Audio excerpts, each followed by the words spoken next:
ఆస్తమాతో బాధపడుతున్నప్పుడు ఎక్కడా ఒక చోట కుదురుగా కూర్చోలేం, స్థిమితంగా నిలుచోలేం, హాయిగా స్వేచ్ఛగా గాలిని పీల్చలేం. మొత్తంగా ఆస్తమా జబ్బు మన పాలిట ఒక పెద్ద నరకం. ఉబ్బసం ఉధృతమైతే క్షణమొక యుగాల్లా గడపాలి. ఊపిరి కోసం ఒడ్డున పడ్డ చేప పిల్లలా విలవిలలాడాలి. అయితే ఆస్తమాతో బాధపడుతున్నప్పుడు నిత్యం కొన్ని ప్రత్యేకమైన యోగాసనాల్ని సాధన చేస్తుంటే మంచి ఫలితం ఉంటుంది. ఆస్తమా బాధల నుంచి మంచి ఉపశమనాన్ని కలిగించే యోగాసనాలు, వాటి సాధనలో మెలకువల గురించి ఇప్పుడు తెలుసుకుందాం.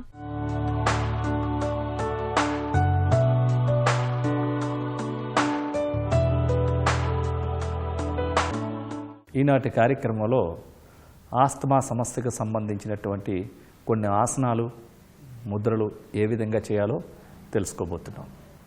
ఆస్తమా ఇది మనిషిని అనేక రకాలుగా ఇబ్బంది గురి చేస్తూ ఉంటుంది. శ్వాస తీసుకోవడంలో సమస్యలు, ఆయాసం, దగ్గు, ఊపిరి అందకపోవడం, ఊపిరితిత్తుల్లో వాయునాళాలు కుంచుకుపోవడం వల్ల శ్వాస తీసుకోవడంలో ఇబ్బంది, ముఖ్యంగా వివిధమైనటువంటి వాతావరణంలో మార్పులు ఏర్పడుతున్నప్పుడు ఇది ఎక్కువగా బాధిస్తూ ఉంటుంది. దీనికి సంబంధించి అనేక రకమైనటువంటి ఇన్హేలర్స్, అనేక రకమైనటువంటి మాత్రలు వాడుతూ ఉంటారు. అయినప్పటికీ కూడా కొన్ని ప్రత్యేకమైనటువంటి ఆసనాలు, కొన్ని ప్రాణాయామాలు చాలా అద్భుతమైనటువంటి మార్పును తీసుకొస్తాయనేటువంటిది మేము గమనించాం. కొన్ని ప్రత్యేకమైన ఆసనాలు చేస్తూ కొన్ని ప్రత్యేకమైన ముద్రలు, ప్రాణాయామాలు చేసినట్లయితే వాళ్ళకి ఇమ్మీడియట్లీ చేంజెస్ కనబడమే కాకుండా వారి యొక్క మూసుకుపోయిన వాయునాళాలు చక్కగా ఈ శ్వాస వ్యవస్థ అంతా కూడా మెరుగుపడి శ్వాసను సునాయాసంగా తీసుకుంటూ మరి ఈ శ్వాస తీసుకోవడంలో ఇబ్బందులు తొలగించి ఎక్కువ శ్వాసను తీసుకుంటూ ఈ యొక్క ఆయాస సమస్య నుంచి తొందరగా బయటపడగలుగుతూ ఉంటారు. అందులో భాగంగా ఈరోజు మనం తెలుసుకోబోతున్నాం భుజంగాసనం మరియు సేతుబంధాసనం, ఆస్తమా ముద్ర ఏ విధంగా చేయాలో చేసి చూద్దాం. భుజంగాసనం, ముందుగా దండాసన భంగిమకి రావాలి.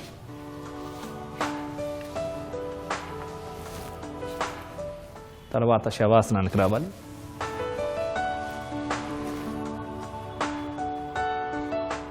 ఇప్పుడు ప్రోన్ పోస్టర్కి బోర్లా తిరిగి పడుకోవాలి.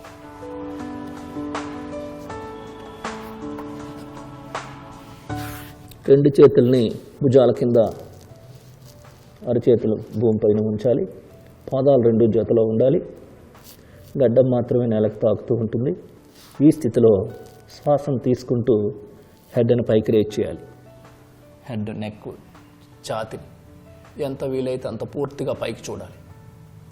1 2 3 4 5 6 7 8 9 10 11 12 13 14 15. ఇప్పుడు యథాస్థానానికి రావాలి. రెండు చేతులు తల క్రింద ఉంచుకొని మకరాసన భంగిమలో విశ్రాంతి స్థితిలో ఉండాలి.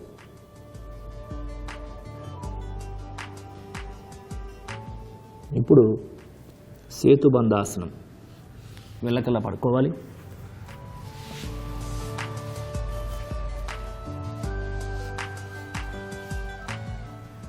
లెఫ్ట్ లెగ్ని ఫోల్డ్ చేసి లెఫ్ట్ హ్యాండ్తో లెఫ్ట్ లెగ్ ఒక పాదం దగ్గర పట్టుకోవాలి. అదేవిధంగా రైట్ లెగ్ని కూడా ఫోల్డ్ చేసి రైట్ హ్యాండ్తో రైట్ లెగ్ ఒక పాదం దగ్గర పట్టుకొని ఉంచాలి.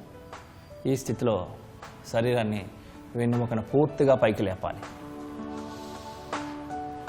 ఎంత వీలైతే అంత పూర్తిగా పైకి లేపి ఛాతీని గడ్డానికి తాకించే విధంగా తీసుకొని రావాలి. 1 2 3 4 5 6 7 8 9 10 11 12 13 14 15. ఇప్పుడు నిదానంగా క్రిందకి తీసుకొని రావాలి వెన్నుముకని. ఇప్పుడు ఎడమ కాలుని స్ట్రైట్గా తీసుకొని వచ్చి ఎడం కాలు జతలో కుడి కాలుని కూడా తీసుకొని రావాలి. రెండు అరచేతులు ఆకాశం వైపు చూస్తున్న విధంగా ఉంచి ప్రశాంతాసన భంగిమలో విశ్రాంతిగా ఉండాలి.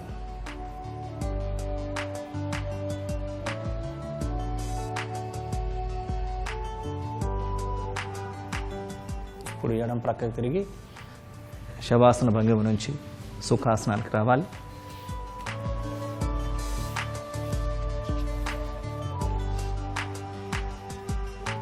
ఇప్పుడు ఆస్తమా ముద్ర అంటారు.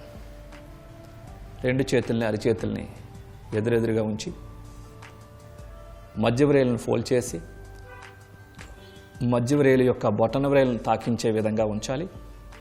మిగిలినటువంటి వ్రేళ్ళన్నీ కూడా స్ట్రైట్గా ఉంటాయి. ఈ స్థితిలో వెన్ను నిటారుగా ఉంచుకోవాలి. షోల్డర్స్ రిలాక్స్గా ఉంటాయి.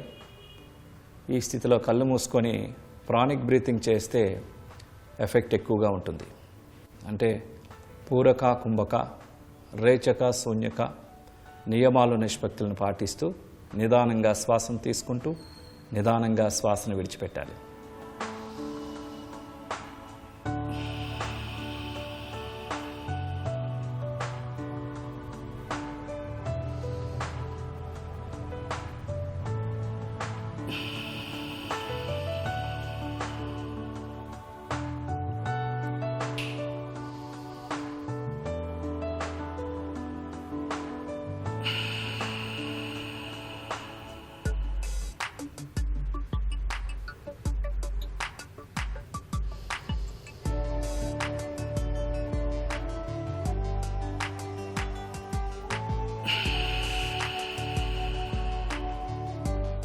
శ్వాసను విడిచిపెట్టిన తర్వాత ఆపాలి. కళ్ళు తెరవాలి. ముద్రను రిలీజ్ చేయాలి. ఈ ముద్రని పద్మాసనంలో కానీ వజ్రాసనంలో కానీ సుఖాసనంలో కానీ వీలు లేకుంటే కుర్చీలో కానీ సోఫాలో మనం కూర్చొని కూడా చేసుకోవచ్చు.